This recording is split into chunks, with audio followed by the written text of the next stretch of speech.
Pourquoi l'authenticité est-elle une clé essentielle en accompagnement pédagogique? Pourquoi être vrai, cohérent et aligné dans sa posture a-t-il un impact direct sur la relation éducative et le développement professionnel des équipes? Ici, sur Phare pédagogique, on prend le temps de comprendre avant d'agir. Bienvenue dans ce nouvel épisode. Pendant longtemps, j'ai cru qu'accompagner, c'était comme ne pas montrer ma vulnérabilité, montrer que je sais comment accompagner l'autre.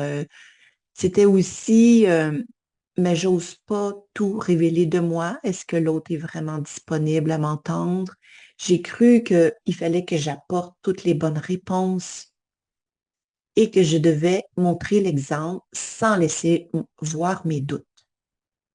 Et pourtant, avec le temps, mais j'ai réalisé quelque chose de vraiment fondamental, c'est que la perfection ou l'idée de la perfection qu'on peut se faire, ça ne crée pas de la confiance.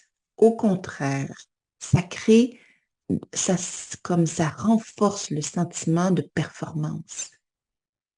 Mais l'authenticité, voilà la clé qui, de mon côté, a permis de vivre des expériences de confiance, d'ouverture et qui m'a vraiment transformée dans ma façon de voir les relations. Et quand on pense aux parents, combien de fois je les observe dans leur désir d'offrir le meilleur à leur enfant, dans leur recherche continue à pouvoir essayer de tout assurer. Il y a derrière toute cette recherche ou cette intensité à vouloir se rapprocher de la perfection, quelque chose de faux et quelque chose qui ne correspond pas à ce que les enfants ont réellement besoin. Alors que quand on leur offre l'authenticité, mais ça devient un espace de sécurité pour eux. Alors l'authenticité, autant dans nos relations entre adultes qu'auprès des enfants, est vraiment une clé fondamentale pour installer des relations de confiance, de sécurité et d'ouverture. Mais être authentique, qu'est-ce que ça veut dire? Est-ce que ça veut dire que je me dis dans tout ce que je passe, dans tout ce que je pense, dans tout ce qui se passe par ma tête? Est-ce que j'étale mon vécu émotionnel à tout vent? Je fais juste penser à la question quasi quotidienne quand on rencontre quelqu'un. La première chose qu'on se dit, comment ça va? Hmm, comment ça va? Est-ce que je prends le temps de regarder comment je vais? Et une fois que j'ai contacté comment je vais, qu'est-ce que je dis? Jusqu'où je me révèle? Qu'est-ce que l'autre a vraiment envie d'entendre? Alors, c'est intéressant de voir comment dans cette simple question-là, c'est de se demander qu'est-ce que ça veut dire être authentique. L'authenticité, c'est pas de se mettre à nu devant tous et chacun en même temps. Ça demande l'authenticité, d'oser une certaine vulnérabilité. Par exemple, lors d'un accompagnement, ça peut vouloir dire, ben, j'ai pas les réponses pour l'instant, mais je peux réfléchir avec toi. En fait, ce que je vois, c'est que l'authenticité, c'est d'être cohérente avec ce que je pense, ce que je ressens, ce que je fais et ce que je dis.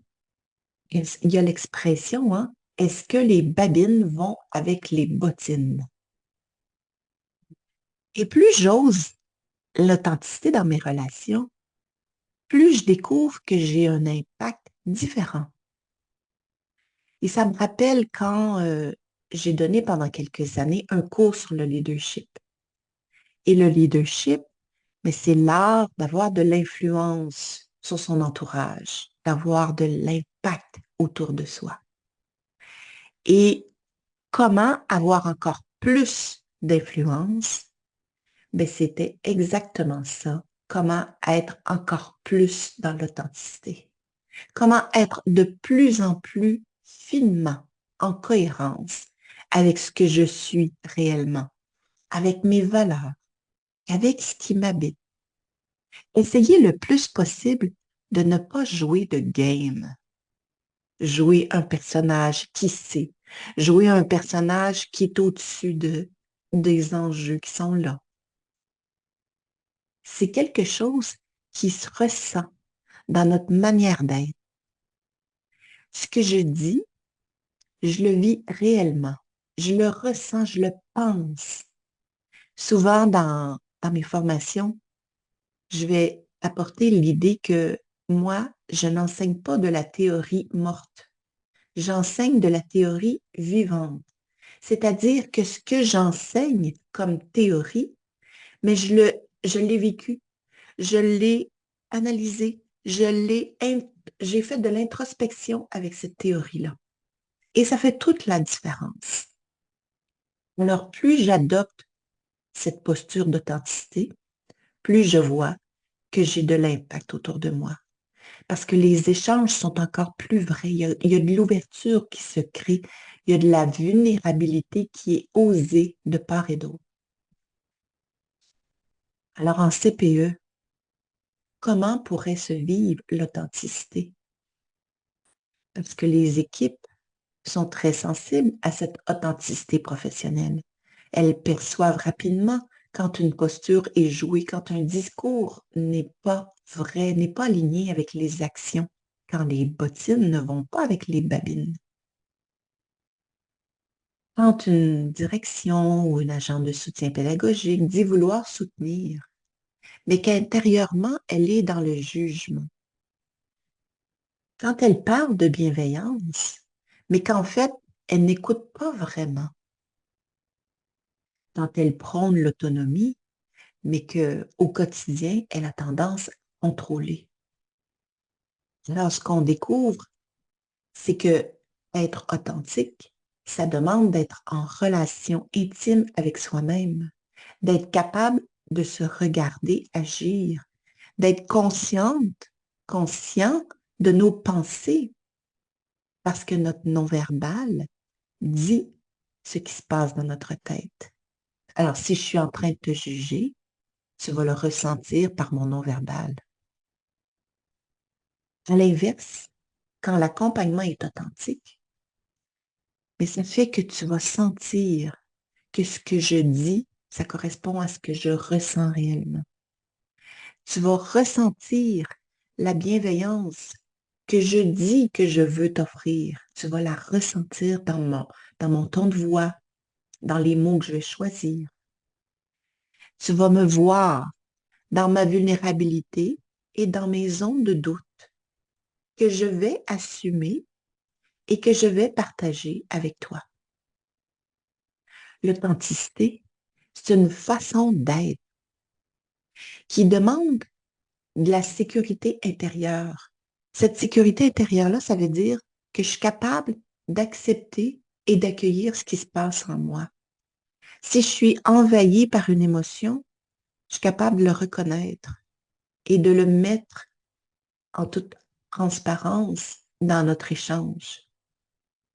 Et ce niveau d'accueil et de sérénité intérieure, mais c'est ça qui va générer encore plus d'authenticité. Et cette authenticité-là, mais c'est la clé pour installer un climat de sécurité intérieure, de sécurité relationnelle. Et cette sécurité relationnelle, elle est fondamentale au développement professionnel. Donc, c'est une boucle. Hein? On voit comment, encore une fois, ma relation avec moi va développer cette sécurité qui, elle, va permettre encore plus d'authenticité, qui, cette authenticité-là, va installer un climat de sécurité relationnelle et va permettre le développement professionnel. Beau défi. Et on commence par où? On commence par se pratiquer et amener de la lumière sur notre relation à nous-mêmes. Comment je me sens quand je t'accompagne? Comment je me sens quand tu viens dans mon bureau à dernière minute comme ça, à brûle-pourpoint? Comment je me sens quand je te vois faire une intervention qui est tellement intéressante, tellement agréable, tellement positive, ou bien au contraire, comment je me sens et qu'est-ce qui se passe par ma tête quand je te vois faire une intervention qui est plus inappropriée. Être authentique en accompagnement pédagogique, c'est d'oser nommer clairement mes intentions quand je veux m'adresser à toi. C'est de reconnaître mes limites. C'est de respecter mes valeurs pour que tu saches à quoi t'en tenir quand je m'adresse à toi. Et c'est ma capacité d'ajuster ma posture en fonction de à qui je m'adresse. Être dans l'authenticité peut m'amener à faire des phrases comme ce que j'observe, ça me questionne, j'aimerais comprendre ton intention avant d'aller plus loin. Alors, j'assume que je me questionne par rapport à ce qui se passe avec toi et je te pose la question pour aller vérifier. Une autre phrase qui pourrait être dans l'authenticité, c'est j'ai pas de solution toute faite, j'ai pas de solution pour l'instant, mais je te fais confiance pour réfléchir avec moi, puis ensemble, on va la trouver, la solution. Alors, des exemples de phrases comme ça permet de, premièrement, soutenir l'autonomie et de créer de la confiance dans la relation éducative. Au lieu d'essayer de sauver notre image de personne qui doit accompagner, donc qui doit trouver toutes les bonnes réponses. Alors, l'authenticité professionnelle est une clé en accompagnement pédagogique parce qu'elle crée une relation éducative basée sur la confiance, la cohérence entre ce que je te dis, ce que je pense réellement et ce que je vis, et le respect de moi-même, mais le respect de toi aussi, parce que je fais confiance en tes ressources. C'est une relation qui permet aux équipes de se sentir suffisamment en sécurité pour apprendre, se questionner et évoluer. Alors, si cet épisode te fait réfléchir, je t'invite à le partager parce que l'entraide est tellement précieuse dans notre univers de la petite enfance. Je serais ravie de connaître ton opinion sur le lien que je fais entre l'authenticité et le leadership.